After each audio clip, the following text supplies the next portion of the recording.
I'm definitely a millennial foodie, hardcore foodie. But I think it started because my mom was always cooking, and it was so easy for me to cook with her when I was so little because you're just opening doors and putting stuff in. She didn't have to teach me about doing the temperature, preheating the oven, or making sure something was at the right temperature for me to do something. It was so easy for me to just jump in and figure it out.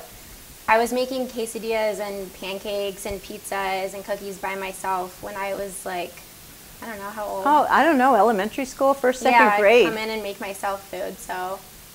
Yeah. And then I would go to my friends' houses and I wouldn't understand what their ovens and stoves were. I'm really lucky that it was so easy for me to cook as a little girl growing up, and I got so much exposure to cooking and being really hands-on with everything, because I don't think it would have been like that with a normal oven or normal stove. You wouldn't have me doing the temperatures and having flames come up. It was so easy, so I feel so lucky. Otherwise, I don't think I would be into cooking and baking.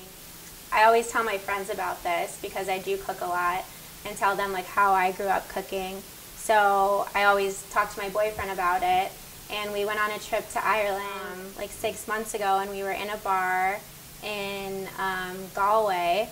And in the bar was an old AGA, and I started freaking out. I was like, oh my God, the AGA, and everyone around is like, what is she talking about? So we're taking pictures in front of it. It's not on, it was just an old one just sitting there like as a prop. We're like pretending to be cooking on it. It was cute.